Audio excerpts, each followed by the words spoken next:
Só que pra mim, eu tô no ponto da minha vida que eu acredito que cada pessoa ela quer pra si, tá ligado? Sim, sim, sim. Você faz o seu, você faz o dele, ele faz o dele, você se compactua com algum momento, mas sempre pensando no bem individual. E isso tá levando a humanidade a um ponto crítico. E o que acontece? A gente estava falando um pouco atrás, falando de política. As relações interpessoais elas são muito relacionadas à política. Sim. Não a política efetivamente. Mas as pessoas que acabam seguindo, que ficam estando perto do seu ciclo, são pessoas que pensam igual a você.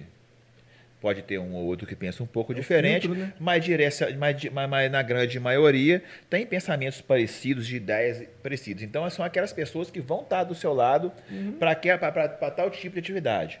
Para outro tipo de atividade, você vai ter uma outra turma diferente, que está acostumada com ele. Mas o que acontece? E nisso, os que têm mais afinidade, que têm mais coisas e de ideias que você pensa, vão ser os caras que estão mais próximos. Na política é assim. Primeiro, o que é o objetivo? Como se faz política? Você apresenta uma ideia para as pessoas comprarem aquela ideia sua. E as pessoas que compactuam com a sua ideia vão ser aquelas que vão ficar mais próximas de você. E igual eu falei na vida real. Você tem seus amigos tal, eu tenho os meus. Os que têm ideia, quanto mais próximo o pensamento, mais gente junto vai ter, que pensa igual vai estar junto, vai estar perto. E assim por diante. Na religião, a mesma coisa. No trabalho, a mesma coisa. Então, a gente vai entrando naquela situação de que, a partir do momento e nesse meio tempo, vai entrar na situação de que vai ter gente que não concorda com a opinião do outro de jeito nenhum. Sim. É aí que começa o erro de querer, de empatia, de querer de tolerância e tudo mais.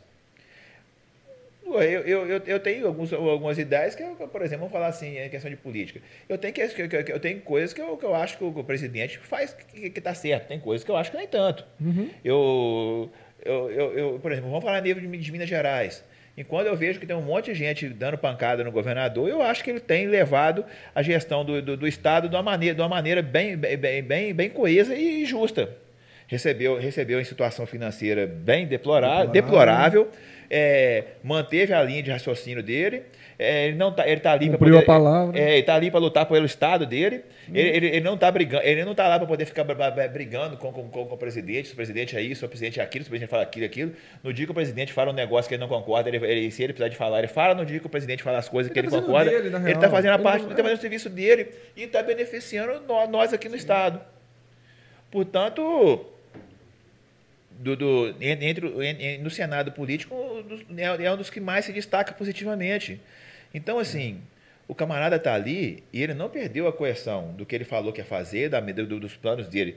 Ele está levando na risca, ele está levando da maneira correta. E o mais legal é que desde o começo ele expôs as dificuldades que ele teria e até hoje ele meio que comprova ou mostra o que ele está alcançando com aquele pouco de recurso que ele tinha, tá ligado? Sim, tá tentando manter os caras que estavam tudo no prego aí, o tempão, tá em dia, tá fazendo as coisas, tá tentando acertar, fechar a casa.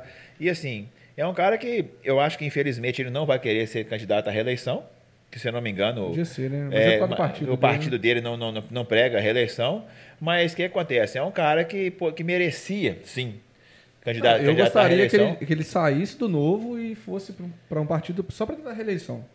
Porque eu acredito que ele vai usar os 4 anos do mandato dele para trazer Minas de novo como se diz, trazer Minas de novo para o fight, para a briga, para estabilidade e não vai ter tempo. E sabe outra coisa? Financeiramente para ele, ser governador não é interessante. Não. Ele é um empresário grande, as empresas dele trazem muito mais retorno financeiro para ele do que ser governador. Sim.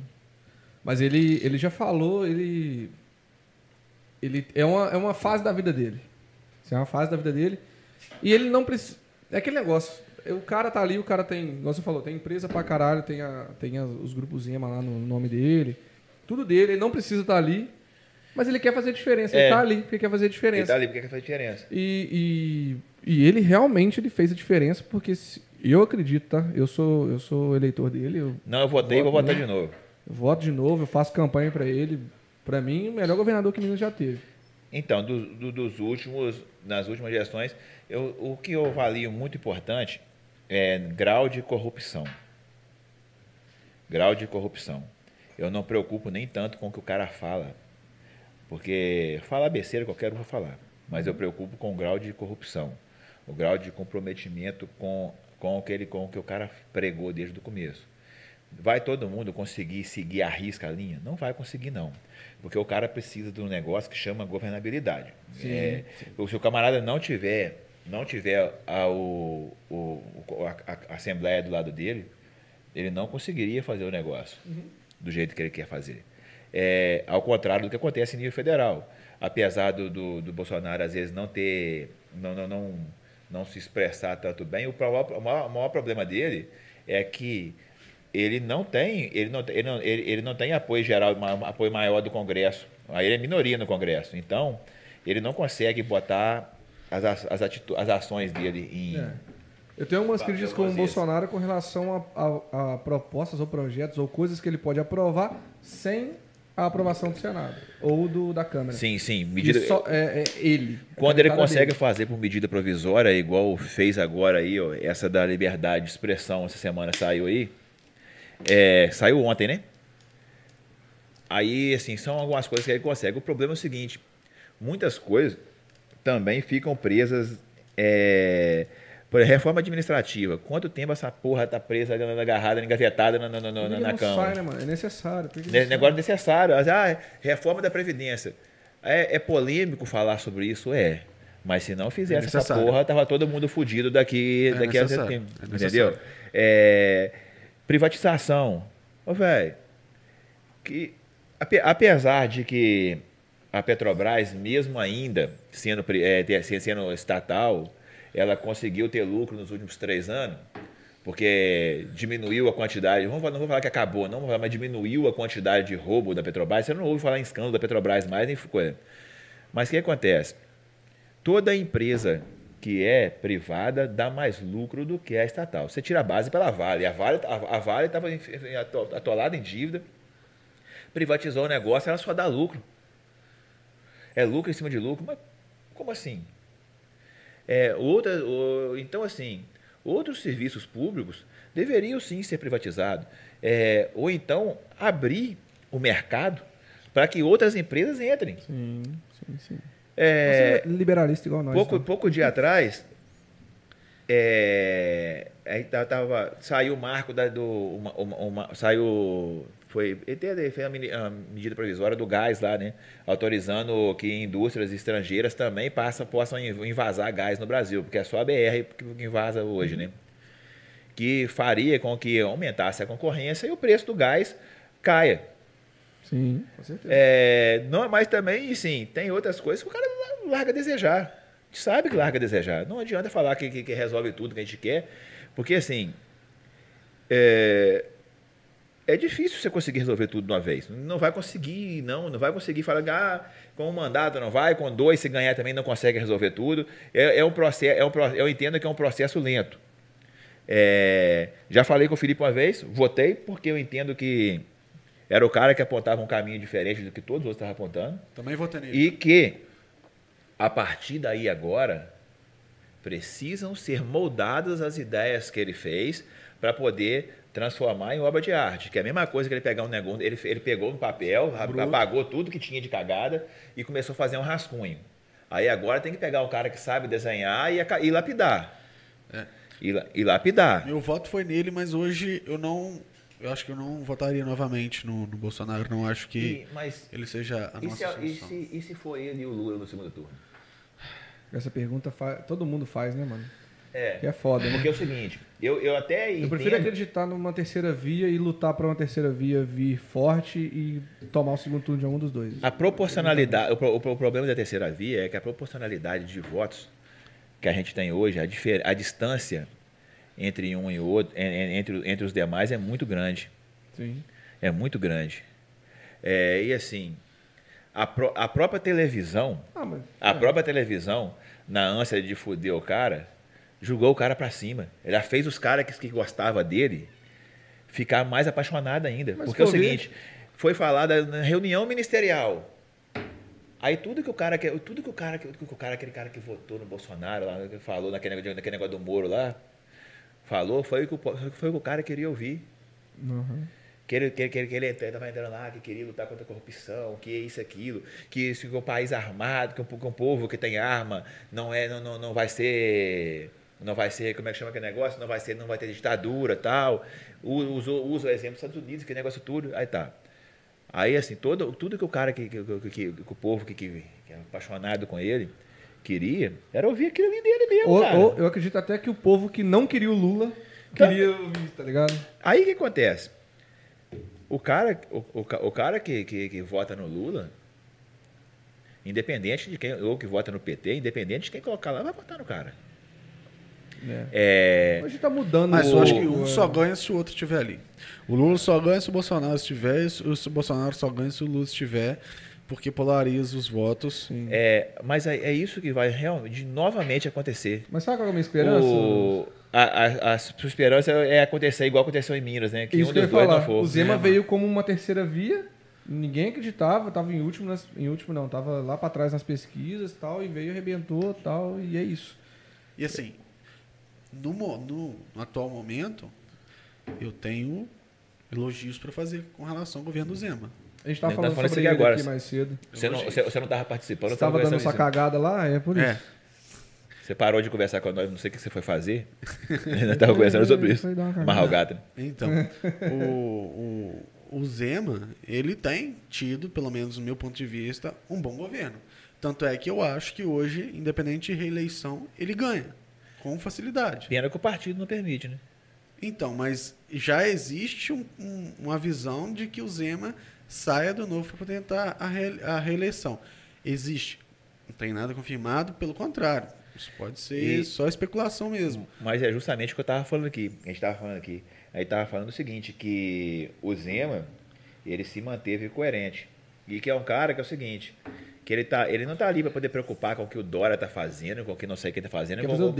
Ele quer fazer o serviço dele por Minas Gerais. Inclusive, quando você pode ver nas entrevistas dele, quando ele cisma que o Bolsonaro falou bosta, ele vai lá e reclama. Ele fala assim, o presidente está falando isso, não sei das contas. Mas o presidente também tem que ver que na hora que ele faz certo tem que elogiar isso aqui. E o Zema faz isso. Ele é coerente. Ele está sendo coerente. A maior prova do governo Zema foi no início da pandemia, que ele estava ainda controlando os cofres públicos, com questão de pagamento de funcionalismo público. Que o Pimentel deixou arrasado. Fudidaço. E, não, aí no início da pandemia, você olhava lá, Minas Gerais era o estado com maior disposição de atendimento de saúde público para pessoas com Covid. Tinha hospital lá em BH, tinha hospital não sei aonde, tinha hospital de saúde. Tudo que é hospital de campanha, né? Que falaram no começo assim, da pandemia. E quando a pandemia é o seguinte, velho. Tem menor número de casos. Seu nome de pandemia é interessante. Política pública fudida. E você vê que Minas Gerais tem um dos menores índices de casos de Covid no Brasil. Desde porque é o seguinte, usou a grande maioria dos municípios mineiros, aí o Estado tem usado o recurso financeiro que o governo federal liberou, não deu, liberou, que é diferente, de maneira mais coesa. Você vê, cara, que no Rio de Janeiro construiu hospital de campanha, desmanchou, construiu de novo e tal. Aí, assim, foi em Belo Horizonte, fez com 1/3, com 10% do recurso que eles gastaram para poder fazer um do Rio. E, assim, muito maior. Na época da compra dos respiradores. Aí, respirador para tudo quanto é lugar, cara. O nego comprando um respirador de 20 mil por 40, 80 mil, sem licitação, nego comprando respirador de garrafa de loja de vinho. Aí, assim, a gestão funciona o seguinte, é tripartite, federal, estadual e municipal. O que acontece? O governo federal, inicialmente, ele libera os recursos. Quem faz a execução do serviço é o Estado e os municípios. Então, assim, no meu entendimento, no que foi permitido para o Bolsonaro, entre aspas, tá? Entre aspas, porque é o seguinte, eu entendo que o Supremo pegou e tirou dele a autonomia total. Tirou a autonomia total. Mas, se eu não me engano, em períodos de pandemia, a autonomia total é para ser concentrada na mão do governo, do governo executivo do federal. Não tenho convicção plena porque eu não sou advogado, mas seria interessante até depois. Vou até dar uma consultada depois disso. Ele tirou isso e passou a autonomia da gestão e de como lidar com o Covid para os estados e municípios. Cada estado e cada município decide o que você quiser. Então, assim, aí na hora que começou a bombar de caso, começou a jogar no lombo do cara. Microfone, se eu te quebrar, eu tenho que te dar outra, né? E começou Quebra aí. Não. Pega uns começou a jogar no lombo do cara. A partir daí, virou moda jogar no lombo do cara tudo. Eu entendo que muitas das coisas que ele tem a parcela dele de falha em algumas coisas dele, principalmente nas falas, mas 90% das coisas que ele joga nas costas dele, não tem culpa, a culpa não é dele. Mas tem hora que ele joga pra galera, né? Ele foi falar um negócio lá de ISMS. ISMS. Aí o Zema... Imposto estadual. Ele falou assim, ó, Zema, aqui tá congelado há tanto tempo. Mas ao mesmo tempo é 25%. Mas eu não posso cobrar, eu não posso simplesmente reduzir e não ter de onde tirar e falar que... O Zema falou claramente isso aí. Ele tem que ter responsabilidade fiscal. Isso, lei da responsabilidade fiscal. Ele não pode fazer isenção de receita de qualquer maneira. O que acontece? Aí que tem o maior problema. Mas por que a culpa não é dele? Você tira do lugar, tem que pegar do outro. Mas como que é 25% de ICMS para entrar nas coisas em Minas Gerais? Você pode comprar uma coisa no Shopee, você comprar no AliExpress, essas coisas, vai chegar para a gente aqui. Você, para poder chegar no Brasil, você paga a taxa na alfândega, de aduaneio, e na hora que chega no município, você vai poder entrar em Minas Gerais, você paga mais 25%, cara. ICMS. Minas Gerais, se eu não me engano, tem o maior... Tem um dos maiores. Então, assim, agora... Eu não critico, observando o atual estado do... Sim, não. É muito difícil. Você não pode criticar o cara falar que ele não tem condição de... Que ele não tem condição de reduzir agora. Mas ele congelou, já é. Mas presta atenção. Mas ao mesmo tempo a gente tem que criticar o fato de você pagar 25% de imposto em cima do negócio que você compra. Sim. É absurdo. Com certeza. Eu acredito que é temporário, seja temporário. Mas aí que acontece? Outra pergunta. É igual, por exemplo, um negócio muito simples. Você vê a gasolina sobe 1 centavo na bomba. Sobe 10 centavos, sobe 1 centavo na petroleira, sobe 10 centavos aqui na bomba. Mas por que na hora que ela cai 2 centavos na petroleira, ela não abaixa os 20 centavos na bomba? É porque o preço da gasolina também tem uma série de fatores, né? Eu sei, mas dólar. Então, hoje a gasolina do Brasil ela é inflacionada de acordo com o dólar. Ela acompanha o mercado financeiro, porque a Petrobras está na Bolsa de Valores. Então, o que acontece? Ela sobe de acordo com o preço do barril do petróleo. Sim. Então, assim, ela é vendido em dólar. É vendido em dólar. Ela acompanha a cadeia Mas aí nós temos refinarias que estão enferrujando. Não, aí entra no mérito da moeda brasileira também, do país. Brasil está... Por exemplo, o real só desvaloriza perante o dólar. Porque aí a nossa inflação só a gente vende em dólar, mas produz em real. Então, a cada vez mais que o dólar for subindo, mais desvalorizado está a nossa... Sim, mas aí entra lá atrás, quando o Lula pegou a inflação. Uma crescente, é um problema. E se você analisar, a inflação hoje ainda é menor do que o cara recebeu. Ela chegou, a taxa de juros da inflação dá 4%, chegou a dar 3%, agora está em 8% de novo. Tá sim. Mas o que acontece? Ficou 1 ano parado essa porra toda, velho. 1 ano o nego prendendo os outros dentro de casa. Eu não sou a favor, presta atenção, e minha fala é plena, vou botar isso. Eu nunca fui a favor de lockdown e de paralisar o comércio em geral. Eu sempre fui da tese que quem tem que saber aonde que vai é você. Eu falei isso com você um monte de vezes. Por exemplo, se eu, por exemplo, você precisa trabalhar, o cara do mercado precisa trabalhar, o cara que vende salgado na rua precisa trabalhar, o cara que vende camelô precisa trabalhar, tal. Só que é o seguinte, quem tem que saber se pode ir lá no camelô, se pode ir lá ou não no Shopping Oi lá em Belo Horizonte, ou se pode ir não no mercado, eu sei, cara. Ou ir da maneira que você vai. Eu concordo plenamente com você. Salve se tratando de calamidade pública, que é o que a gente passou. Que aí eu acho que tem que ter poder público mesmo envolvido para controlar. Não gosto de Estado controlando a gente de forma Sabe- nenhuma. Mas, nessa parte da pandemia, questão de lockdown, infelizmente a gente depende a questão de do- pessoas mais... A questão de distanciamento é diferente de lockdown. A questão de distanciamento é diferente. É igual o Vin Diesel. Aqui é o Brasil, porra. Tá ligado? É, Isso então que é assim, foda, tá ligado? é igual, por exemplo, a Argentina, por exemplo. O argentino chegou aqui no Brasil, meteu uma braba lá no coisa lá, deu pra falsificar documento pra poder entrar lá pra poder o jogo, pra poder jogar e tudo mais. Aí, por exemplo, de primeiro momento eu achei que o cara da Anvisa tava querendo aparecer, tava no circo querendo aparecer mais do que o palhaço. Só que depois, na hora que a gente foi assistir, que a gente foi entender o caso completo, os caras foram no hotel, os caras avisaram pros caras antes, os caras foram pro hotel, os caras foram pro estádio. Pedido de falar. Antes de ir pro hotel, eles já tinham burlado lá no Já aeroporto. tinha mandado né? no aeroporto, Aí assim, aí depois quis jogar na conta do cara da Anvisa, aí assim, e aí até alguns meios de comunicação falando, o Galvão Bueno ficou alucinado. O botão dele até piscava de vontade de falar que era culpa do Bolsonaro na televisão, cara.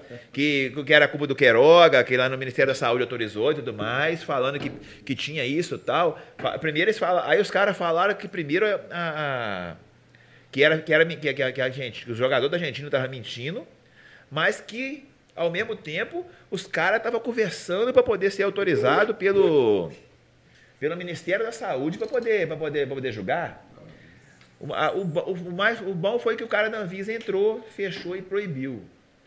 O presidente da Anvisa foi lá, falou que ninguém tinha ordem para isso, que não sabia de nada, que realmente ligar para poder pedir favor, todo mundo pode pedir ligar para todo mundo. Fazer o favor, se é certo ou errado, não. O Felipe, eu ligo pro Felipe, tô precisando matar um cara ali, vai dar um tiro ali para mim, você vai lá? Depende do cara que tá É brincando. na grana que gira essa galera. Não vai, não vai. Não vou, tô brincando. Entendeu? Eu sei que você vai. Ah, mas não vai, não mata ninguém, não, Catinho. Mata ninguém. Não. De susto, né? Talvez. Falou? Não, fala nada não. Ele assusta fácil, ele assusta mais rápido.